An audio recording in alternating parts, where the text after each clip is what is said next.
Welcome to the Deep Dive. We're the show that cuts through all the noise to get you the insights you really need.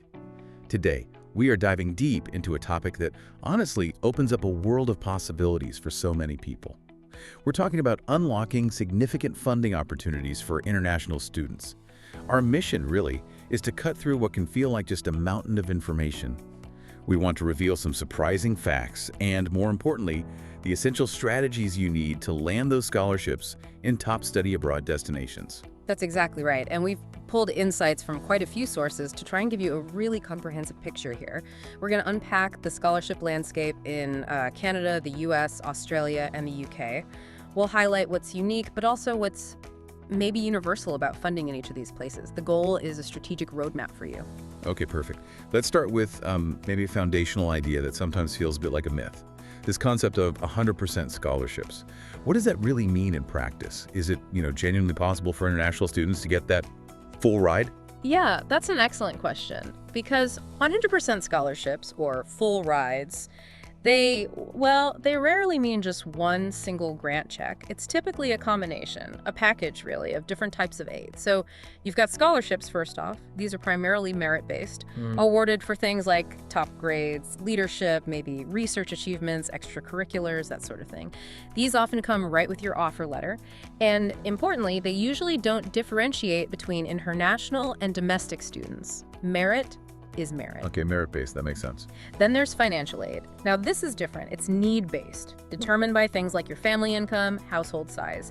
And this often needs a separate, usually annual application, like the CSS profile, for international students applying to the US. Right, an annual thing you have to keep on top of. Exactly. Then you also have grants and bursaries. This is essentially free money, doesn't need to be paid back.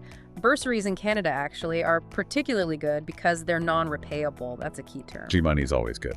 Definitely. And finally, of course, you have loans, which naturally must be paid back later. So yeah, that full ride, it's often a carefully put together package of these different elements. So it's much more like a strategic puzzle you're piecing together, Right. rather than just hoping for one big winning ticket. Yeah. It actually makes a lot more sense. And speaking of strategy, especially thinking about U.S. applications, what's the crucial difference between need-blind and need-aware universities? Why does that matter so much? Well, this is absolutely critical for anyone looking at the U.S. Huge difference. Need-blind universities, right? They assess your application purely on your merits, your grades, essays, activities, everything except your finances. They literally don't look at your ability to pay when deciding whether to admit you. And if they accept you, they then promise to meet your full demonstrated financial need, whatever that number is. Think of places like Harvard, Amherst, Dartmouth, Wellesley, some really top names. Okay, so they decide first, then figure out the money if you get in. Precisely. But here's the kicker. These are the rare exceptions. Very few schools can afford to do this, especially for international students. The vast majority of U.S. universities are need-aware. Need-aware. Okay, so what does that mean in practice? It means that when they review your application, the fact that you've requested financial aid can potentially influence their admission decision, especially if it comes down to choosing between you and, say, another very similar candidate who doesn't need aid.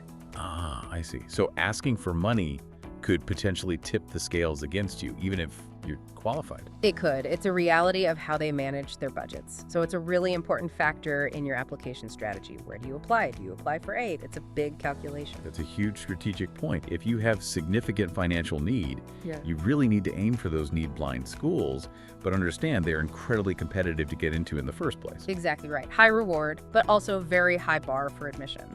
Okay. Now, moving beyond undergraduate studies, what about funding for graduate students, masters, PhDs? Is it a similar landscape or is it different? It's often quite different for grad students, actually.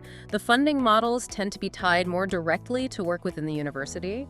The two most common ways are research assistantships, or RAs, and teaching assistantships, TAs. RAs and TAs. Okay. With an RA, you're typically working part-time, maybe 10, 20 hours a week in a professor's lab or on their research project. And the great thing is, this often comes with a full tuition waiver plus a living stipend. Maybe $15,000 to $25,000 a year, sometimes more, depending on the field and school. Wow, okay, tuition and living expenses covered, potentially. Potentially, yes, or significantly subsidized. TAs are similar. You'd be helping professors, maybe leading discussion sections, grading papers, holding office hours. And again, this commonly includes a tuition waiver and a stipend as well. These assistantships are really excellent ways for grad students to fund their studies. It makes a huge difference in affordability. That's fantastic. So for international students aiming for one of these, is it more about having a stellar academic record, or is it really about connecting with specific professors whose research interests align with yours? What's the key move there? It's definitely a combination. Your academic record, your grades and background, that gets you in the door. It proves you can handle the work. But for RAs especially, proactively reaching out to professors whose research genuinely excites you. That's often key. Showing them you understand their work and demonstrating how you could contribute to their specific projects. That can be the deciding factor. So showing initiative and alignment makes sense. Absolutely. It shows you're not just looking for funding, but you have a clear academic purpose, and you'll add value to their research group. That's a really powerful incentive to start building those connections early on, even before you apply, perhaps. It can certainly help, yes. All right, let's pivot now. Let's start our geographical deep dive. Let's head north first to Canada. What makes Canada such an attractive option for international students who are looking for funding? Canada has some really compelling advantages. It's becoming increasingly popular for good reason. First, affordability. Generally speaking, tuition and living costs can be noticeably cheaper than in the US. We're talking maybe 16 to 38% less. That's significant. 16 to 38%. Wow, okay. Second, acceptance rates. This is a big one. Canadian universities, on average, have acceptance rates about 3 times higher than comparable US schools. 3 times higher. That certainly lowers the stress level a bit. It can, yeah. And the visa and document processes are also often seen as, let's say, a bit more straightforward and faster compared to some other destinations. Plus, Canadian universities really do offer quite extensive support. We're talking financial aid, sponsorships, student loans, and those fantastic non-repayable bursaries we mentioned. So those bursaries sound great. They really are. It feels like they're genuinely welcoming international students. Now, looking at specific universities, the University of Toronto, for example, has the Lester B. Pearson International Scholarship. This is a big one. Covers tuition, books, fees, even residence costs for truly exceptional international students. Covers everything. Pretty much. But here's a really important caveat for U of T. As a publicly funded institution, they state very clearly that they cannot offer general financial aid to most international students beyond these specific, super competitive scholarships. Ah, okay. So that Pearson Scholarship is amazing, but don't count on general aid from U of T itself if you don't get it. You might need external funding. Exactly. You need to be aware of that. Now, the University of Waterloo is another strong one. They offer good merit-based scholarships, for instance, $10,000 if you have over 90% in high school. And they also have the International Master's Award of Excellence. This covers full tuition plus support for research-based master's programs. So strong academics, especially with research, Waterloo is very interested. Good to know. Rewarding that high achievement. Definitely. Carleton University offers entrance scholarships for high school students hitting 80% or above, and these can be renewed each year. The University of British Columbia, UBC, is known for things like the International Leader of Tomorrow Award and also entrance scholarships based on strong high school grades. And maybe for students whose grades are good, but maybe not in that absolute top tier, George Brown College is a good option to look at. They offer scholarships for minimum GPAs like 2.5 for general programs, 3.5 for graduate certificates. More accessible, perhaps. That's helpful, having options across the grade spectrum. Right. And don't forget government resources. The official Government of Canada website, that's canada.ca, is essential. You can filter international scholarships there by your country of citizenship. It's a great starting point. Okay, canada.ca. Got it. They list things like the Study in Canada Scholarship. This offers $10,000 or more for graduate students, covers visa, flights, health insurance, living costs. But the catch is, you usually have to be already enrolled and paying tuition when you apply for that one. Ah, okay. So it helps once you're already there. Right.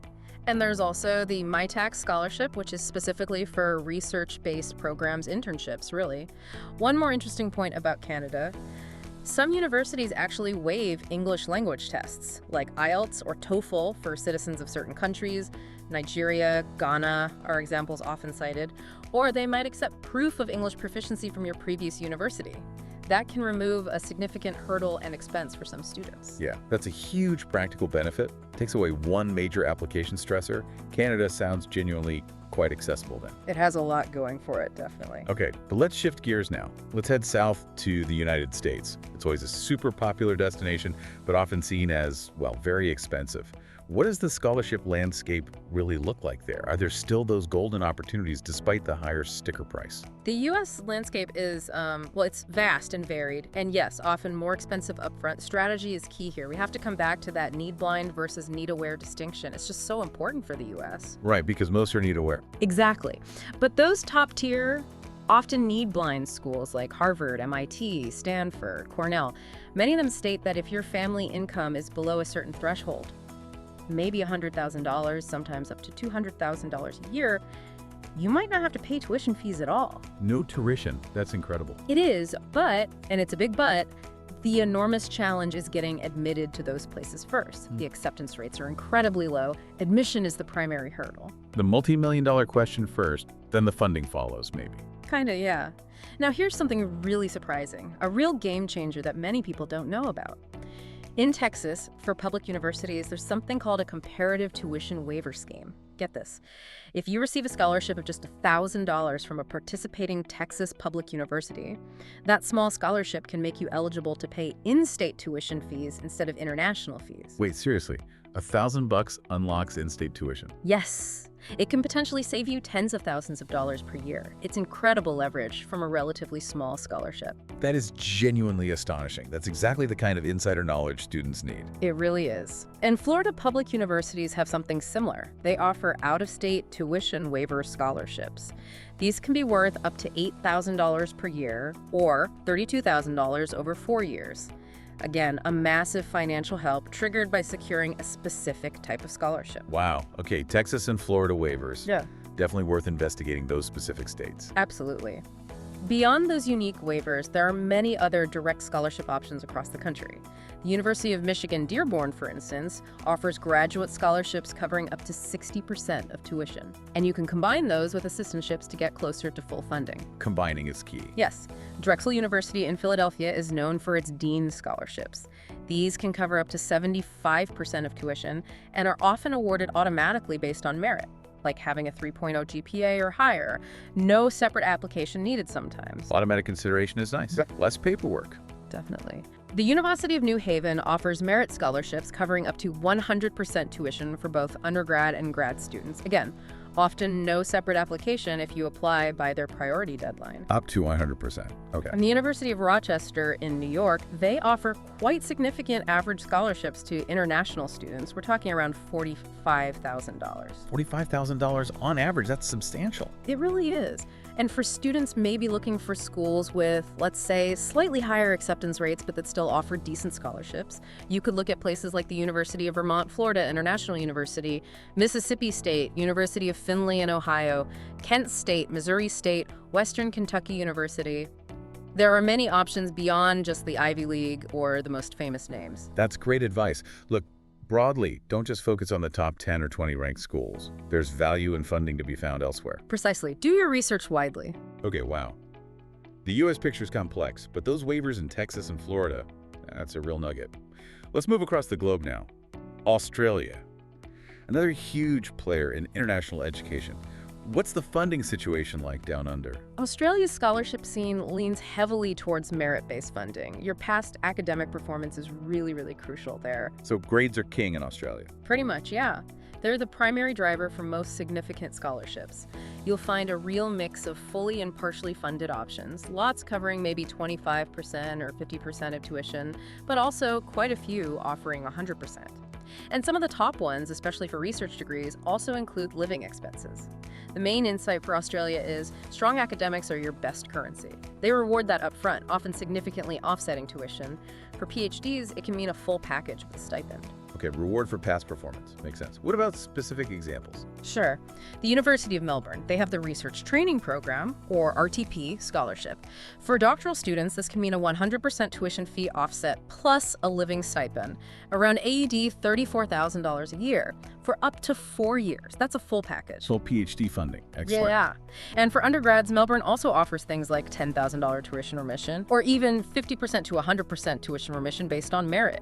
The University of Sydney has specific programs like the Sydney Scholars India Scholarship, up to $40,000 for Indian students, and also their Vice Chancellor's International Scholarship Scheme, which can also go up to $40,000. $40,000 is a big chunk of tuition. It is. The University of Western Australia, UWA, has a Global Excellence Scholarship. This covers tuition up to $48,000 for both undergrad and postgrad, and importantly, no nationality restrictions. Deakin University offers Vice Chancellor's International Scholarships. These can cover 50% or even 100% of tuition fees. Again, no nationality restrictions for those. Deakin also sometimes has specific 100% scholarships for students from particular regions like South Asia or India. Worth checking their site for specifics. Okay, good mix of general and country-specific things there. Right. And Monash University, another top one, they have the International Leadership Scholarship 100% tuition coverage open to all nationalities, and also an International Merit Scholarship, $10,000 per year for the duration of your degree. They offer about 31 of those each year. 31. Okay, so competitive, but a decent number. Yeah. One key strategic point for Australia, and elsewhere really, is deadlines.